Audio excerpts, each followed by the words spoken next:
مذکورہ اور یہ کہ ایک جگہ یہ بھی کہا جاتا ہے کہ ایک لمبے عرصے تک یہ قافلہ چلتا رہا، تب جا کر مشرق کی سمت سورج طلوع ہونے کی جگہ پر اس پار پہنچے تو دیکھا کہ اس کے پار ایک چشمہ ہے، جسے پار کرنے کے بعد وہ ظلمات شروع ہوتے ہیں۔ تب وہاں پہنچ کر ذوالقرنین کے حکم پر لشکر کو 2 ٹکڑوں میں بانٹ لیا گیا، یعنی کہ انہوں نے 2 جماعتیں بنا لیں۔ ایک حصہ حضرت خضر علیہ السلام کی قیادت میں تھا اور دوسرا حضرت ذوالقرنین کے۔ اب سفر یوں تھا کہ آگے حضرت خضر کا لشکر تھا اور پیچھے حضرت ذوالقرنین کا، اور فاصلہ اتنا تھا کہ جس جگہ حضرت خضر کا قافلہ پڑاؤ ڈالنے کے بعد آگے بڑھتا تو بعد اس کے وہاں پر بھی حضرت ذوالقرنین کا قافلہ آگے پڑاؤ ڈالتا، یعنی کہ ایک دوسرے سے ایک رات دن کی مسافت کی دوری پر تھے۔ اتنا فرق تھا ان کے درمیان، دونوں لشکر کے درمیان میں۔ پھر کچھ عرصہ تک یہ سفر خیریت سے چلتا رہا، پھر کسی وجہ سے ذوالقرنین کا قافلہ راستہ بھٹک گیا، اور جب حضرت خضر نے انہیں اپنے پیچھے نہ پایا تو اپنے لشکر سے وہیں رکنے کا کہا اور خود دوسرے قافلے کی تلاش کے لیے نکلے اور خود بھی بھٹک گئے۔ اسی طرح نامعلوم عرصہ تک تاریکیوں میں گھومتے رہے، چنانکہ وہاں حد دن رات کی تو نہ تھی، سو وقت مقرر نہ ہو سکا کہ کتنا عرصہ رہے۔ تب آپ نے ایک لال جو بڑا تھا اور تاریکی میں مثل آفتاب یعنی کہ روشنی دیتا تھا، چمکتا تھا روشنی کی مانند، تو اس کو دور تک نکالا۔ جو رستہ گزر رہا تھا اس رستے پہ اس لال کو دور تک پھینک دیا، زمین پہ رکھ دیا۔ تب اللہ کے حکم اور قدرت سے تاریکی کفور ہوئی اور روشنی پھیل گئی، اور روشنی میں آنکھیں دور تک دیکھنے کے قابل ہوئیں، تو حضرت خضر علیہ السلام کو وہاں ایک چشمہ نظر آیا۔ سفر کی تکان کو دور کرنے کے لیے حضرت خضر نے اس میں غسل کیا اور اس سے پانی پی لیا۔ اللہ اکبر۔ گو کہ حضرت خضر علیہ السلام کو معلوم نہ تھا کہ یہ چشمہ آب حیات ہے۔ جس چشمے میں سے حضرت خضر نے پانی پی لیا تھا، ان کو یہ نہیں پتا تھا اس ٹائم پہ کہ یہی چشمہ ہے جس کو آب حیات کہا گیا تھا۔ لیکن جب آپ اس کا پانی پی چکے تو اس پانی میں وہی تمام خصوصیات پائیں جو کہ چشمہ حیات کے متعلق سنی تھی، اور اللہ کا شکر ادا کیا۔ تو حضرت خضر علیہ السلام کے بارے میں نیکسٹ ویڈیو میں آپ کو مست بتائیں گے کہ ان کی کیا زندگی اور کیا روٹین تھی۔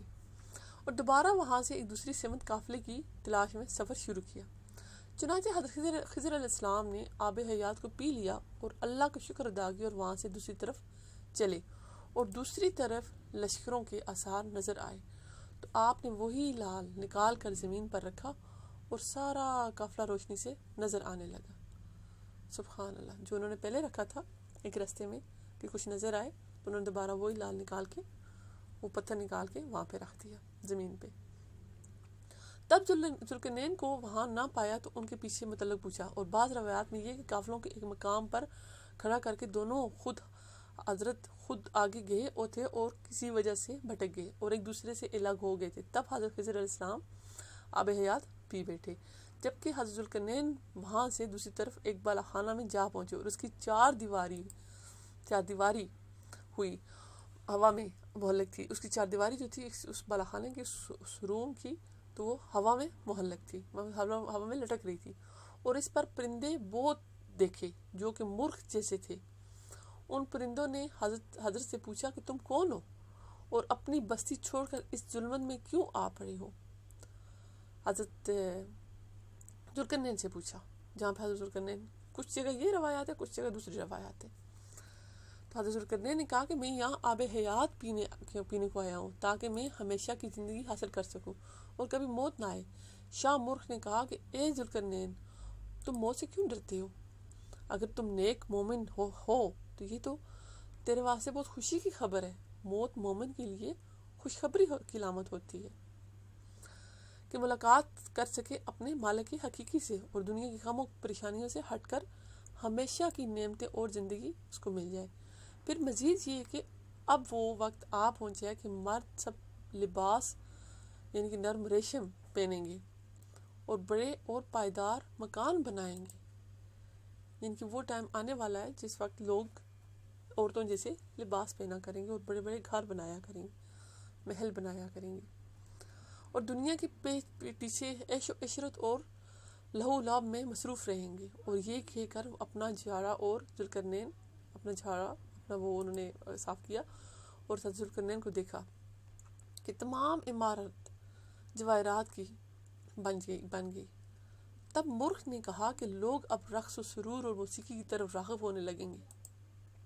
یہ جو مرغ وہاں پہ تھا موجود، اس نے یہ سب کچھ ان کو دکھایا، اور پھر اپنا پر جہارا تو بھالا خانہ تمام لہل و یاقوت سے بن گیا، وہ خوبصورت پتھروں سے بن گیا۔ انہوں نے جب اس مرغ نے اپنا پنکھ ہلایا تو جو اس کا جو روم تھا وہ سارا لہل و یاقوت یعنی کہ خوبصورت پتھروں کا بن گیا۔ یہ دیکھ کر حضرت ذوالقرنین بہت حیران ہوئے۔ تب مرغ نے کہا کہ حیران نہ ہو اور نہ ہی گھبرا کر، یہ روم، یہ جگہ اور تمام یہ ظلمات ابلیس کا کارخانہ ہے۔ اللہ اکبر۔ پھر اس نے پوچھا دنیا میں لا الہ الا اللہ باقی ہے یا نہیں؟ حضرت نے کہا باقی ہے۔ پھر پوچھا لوگوں میں ابھی ہنوز دیانتداری باقی ہے یا نہیں؟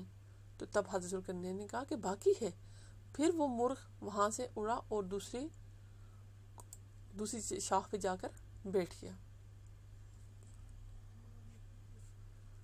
اور مروی اور سے کچھ یوں میں مروی ہے کہ پھر اس نے حضرت ذوالقرنین سے کہا کہ اس دوسرے بالا خانے پر جا کر دیکھو وہاں کیا چیز ہے۔ چنانچہ حضرت ذوالقرنین وہاں گئے اور دیکھا کہ ایک شخص ایک پاؤں پر کھڑا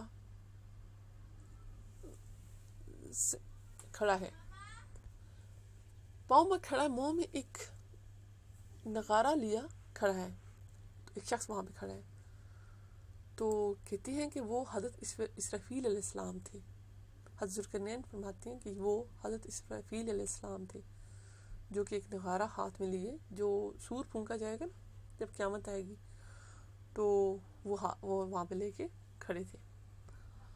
یہ بھی روایت ہے کہ حضرت اسرافیل علیہ السلام قیامت والے دن، جو قیامت سے پہلے جو سور پھونکا جائے گا، تو وہ سور پھونکنے کے لیے ازل سے ہی وہیں پہ کھڑے ہیں، اور جب آسمان سے اللہ کا حکم نازل ہوگا تو فوری طور پہ وہ سور پھونک دیں گے۔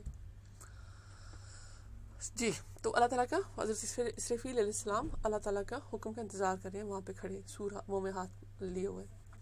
تب انہوں نے ذوالقرنین سے پوچھا کہ اے ذوالقرنین، تم اپنی سلطنت اور روشنی والے ملک کو چھوڑ کر ان اندھیروں اور ظلمات میں کیوں آ پڑے ہو؟ وہ جو مرغ ٹائپ تھا اس نے پوچھا کہ آپ یہاں پہ کیوں کھڑے آ گئے ہو، یعنی تو حضرت ذوالقرنین نے فرمایا کیا وہ تجھے بہت نہ تھا جو تیرے رب نے تجھے عطا کیا ہے؟ اب حضرت اسرافیل علیہ السلام وہاں پہ موجود ہیں اور وہ پوچھ رہے ہیں کہ آپ کے پاس وہ انف نہیں تھا جو آپ کو اپنے اللہ نے دیا ہوا ہے؟ تب حضرت ذوالقرنین نے کہا کہ میں یہاں آب حیات پینے کو آیا ہوں تاکہ میری زندگی لمبی ہو اور میں اللہ کی زیادہ عبادت کر سکوں اور اس کے حکم کے مطابق اس کی زمین میں پھیلتا رہوں، تاکہ میں اس کے حکم کو زیادہ ٹائم تک بجا لاؤں اور سرکشوں کے خلاف اللہ کی راہ میں لڑتا رہوں۔ تب حضرت اسرافیل علیہ السلام نے ذوالقرنین کے ہاتھ میں ایک پتھر مثال بلی کے سر رکھ دیا ان کے ہاتھ میں، حضرت ذوالقرنین کے ہاتھ میں، اور فرمایا کہ میں نے تجھے غفلت سے ہوشیار کر دیا، اب زیادہ حریص مت ہو اور یہاں سے واپس چلے جاؤ۔ حضرت اسرافیل علیہ السلام نے کہا حضرت ذوالقرنین سے۔ چنانچہ حضرت ذوالقرنین وہاں سے بنا آب حیات پیے واپس لوٹے اور اپنے لشکر سے آ ملے، اور سب وہاں سے اکٹھے ہو کر واپسی کے لیے چل پڑے۔ تب اس اندھیرے میں کچھ پتھروں کے چھوٹے چھوٹے ٹکڑے دیکھے گئے جو گھوڑوں کی پاؤں کے نیچے سے آ رہے تھے، یعنی کہ جب گھوڑا بھاگتا ہے تو اس کے نیچے سے چھوٹے چھوٹے باریک ٹکڑے نکلتے ہیں نا، وہ آ رہے تھے۔ تب حضرت نے پوچھا کہ یہ کیا چیز ہے کہ چمک ان کی مثل شب چراغ جیسی ہے، یعنی کہ خوبصورت یہ روشنی دے رہی ہوتی ہے۔ تب اس عالم نے کہا کہ یہ پتھر ہے، خاصیت ان کی یہ ہے کہ جو اٹھائے گا وہ بھی پچھتائے گا اور جو نہ اٹھائے گا وہ بھی پچھتائے گا۔ اللہ اکبر۔ ان میں سے کچھ لوگوں نے ان پتھروں کو جو چھوٹی چھوٹی پیسز اڑ رہے تھے ان کے ٹکڑے اٹھا لیے، اور جنہوں نے نہیں اٹھائے وہ ان پر ہنسنے لگے، اٹھانے والوں پر ہنسنے لگے کہ تم بھلا یہ بیکار کے پتھروں کے ٹکڑے کیوں اکٹھے کرتے ہو جو کہ تمہیں کوئی فائدہ نہیں دیں گے، اور قریب ہے کہ تم ان پر افسوس کرو اور انہیں پھینک دو۔ جو لوگ پتھر اٹھا رہے تھے وہ لوگ ان کو یہ بات کہہ رہے تھے جو نہیں اٹھا رہے تھے۔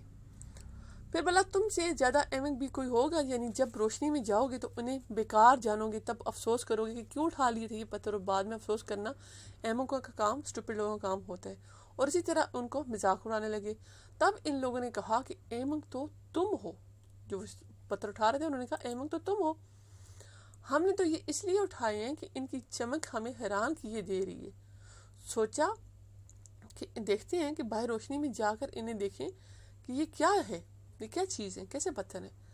چنانچہ جب وہ لوگ ظلمات سے باہر نکلے اور روشنیوں میں پہنچے تو دیکھا کہ وہ جو سنگریز، وہ جو پتھر ٹائپ تھے، در حقیقت گوہر نایاب ہیں، بڑے اسپیشل سٹونز تھے وہ۔ تو وہ جو پتھر ساتھ لے کے آئے تھے، اور لال اور جواہر سے بھی زیادہ قیمتی ہے۔ تب جن لوگوں نے اٹھائے ہوئے تھے وہ کہنے لگے، ہائے افسوس، تم لوگ یہ سچ کہتے تھے کہ ہم بڑی احمق ہیں، بھلا ہم نے انہیں اور زیادہ کیوں نہ اٹھا لیا، اور اتنی مقدار میں کیوں نہ اٹھائے جتنی مقدار میں ہم اٹھا سکتے تھے۔ جنہوں نے وہ پتھر اٹھائے تھے انہوں نے یہ افسوس کیا کہ ہم نے زیادہ کیوں نہیں اٹھائے۔ تب جن لوگوں نے نہ اٹھائے تھے، وہ پتھر نہیں اٹھائے تھے، اٹھانے والوں کا مذاق اڑایا تھا، کہنے لگے، ہائے ہائے، تم نے، بلکہ ہم اصل میں ہم احمق ہیں، جنہوں نے، ہم اسٹوپڈ ہیں جنہوں نے وہ پتھر نہیں اٹھائے تھے۔ جیسے خالی ہاتھ آئے تھے ویسے خالی ہاتھ واپس جا رہے ہیں۔ کاش کہ ہم بھی تمہاری طرح کچھ اٹھا لیتے تو ہم بالکل ابھی خالی ہاتھ نہ ہوتے۔ اللہ اکبر۔ اور پھر پتھر اٹھانے والوں سے کہیں گے کہ ہم کو بھی تو کچھ دو، لیکن وہ ہرگز نہیں دیں گے۔ وہ سوچنے لگے کہ ہم جنہوں نے اٹھائے ہوئے ہیں ہم ان سے کہیں گے کہ اگر آپ ان سٹون میں سے کچھ ہمیں دے دو، لیکن ان کو پتا تھا اگر ہم مانگیں گے بھی تو وہ دیں گے نہیں۔ تب حضرت ذوالقرنین نے حضرت خضر علیہ السلام سے ان کی حقیقت کے بارے میں پوچھا کہ بھلا بتاؤ اس میں کیا راز پوشیدہ ہے، اس میں کیا سیکرٹ ہے، کیونکہ حضرت خضر علیہ السلام کو اللہ نے علم ایسا عطا کیا ہوا تھا، سبحان اللہ، حضرت خضر علیہ السلام کو اللہ نے بہت خاص علم عطا کیا ہوا تھا کہ وہ پوشیدہ باتوں اور اشاروں کو اپنے علم و حکمت سے جاننے والے تھے، جان لیتے تھے، جیسا کہ آگے حضرت موسیٰ علیہ السلام کے قصہ میں بھی انشاءاللہ اس کا ذکر آئے گا، حضرت خضر علیہ السلام کا، تو میں آپ کو وہاں پہ بھی اس کی ڈیٹیل بتاؤں گی۔ چنانچہ ذوالقرنین نے کے پوچھنے پر حضرت خضر علیہ السلام نے فرمایا کہ اے بادشاہ، یہ ظلمات مثال دنیا کی ہے۔ انہوں نے فرمایا، حضرت خضر علیہ السلام نے فرمایا کہ ظلمات مثال دنیا کی ہے۔ انسان ہمیشہ کی زندگی چاہنے لگتا ہے اور وہ چاہتا ہے کہ وہ چشمہ حیات سے ایسی شرابی حاصل کرے کہ اسے کبھی موت نہ دیکھنی پڑے۔ انسان اسی لالچ میں دنیا کے ظلمات اور اندھیروں میں بھٹکتا رہتا ہے یہاں تک کہ واپسی کا حکم آ جاتا ہے۔ اللہ اکبر۔ حضرت ذوالقرنین نے پوچھا کہ بھلا بتاؤ تو وہ جو پتھر اسرافیل نے مجھے دیا اس کی کیا حقیقت ہے؟ حضرت خضر علیہ السلام نے فرمایا، ایک بڑا ترازو منگوایا اور کہا، اے ذوالقرنین، اپنا پتھر کا ٹکڑا اس کے ایک پلڑے میں رکھو۔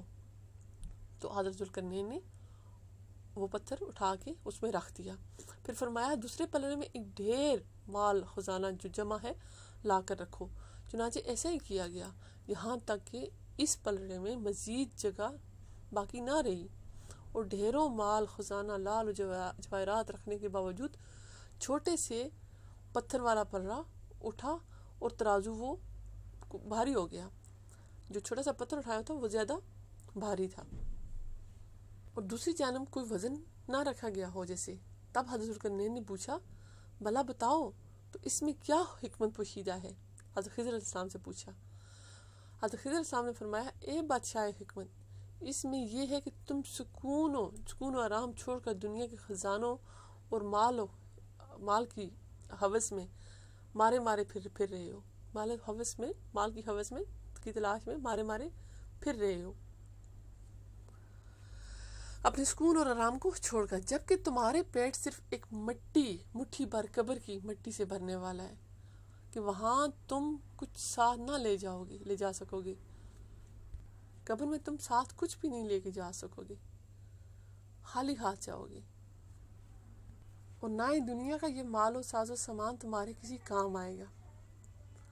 پھر ایک جگہ اور مروی ہے کہ ذوالقرنین پر اس بات کا اتنا بڑا اثر ہوا، اتنا زیادہ اثر ہو گیا، انہوں نے سب حکومت سب کچھ چھوڑ دیا اور اس کے بعد اللہ کی عبادت اور ریاضت میں مصروف رہتے اور دنیا کے مال و خزانوں کو ترک کر دیا۔ اور بعض نے کہا کہ یہ حضرت ذوالقرنین کا پہلا سفر تھا، اور بعض کہتے ہیں کہ یہ ایسا سفر تھا اس کے بعد انہوں نے سب کچھ چھوڑ دیا۔ مختلف روایات ہیں۔ اس کے بعد کے سفر جو انہوں نے کیے صرف لوگوں کو حق بات پہنچانے تک کے لیے اور اللہ کی رضا کی خاطر سارے کام کرتے رہے اور ہمیشہ حق کی دعوت دیتے رہے۔ یہ روایت زیادہ صحیح ثابت ہوتی ہے، مختلف علماء سے اور عالم دین سے یہ روایت ثابت ہوتی ہے۔ مجھے امید ہے کہ آپ سب لوگوں کو یہ سٹوری اچھی لگی ہوگی۔ یہ سٹوری نہیں ایک حقیقت ہے حضرت ذوالقرنین کی، حضرت خضر علیہ السلام کی۔ اس طرح کی نیکسٹ سٹوری میں حضرت موسیٰ علیہ السلام، حضرت خضر علیہ السلام کا ایک واقعہ میں آپ سے شیئر کروں گی۔ انشاءاللہ امید ہے وہ بھی آپ لوگوں کو اچھا لگے گا۔ تو کمنٹس میں اپنی رائے کا اظہار ضرور کیجیے گا، ویڈیو کو لائک کیجیے گا۔ اللہ تعالی ہم سب کو اس دنیا کی حرص ہوس سے نکال دے اور اپنے سچے دین پہ چلنے کی توفیق عطا فرمائے، آمین۔ السلام علیکم ورحمۃ اللہ وبرکاتہ۔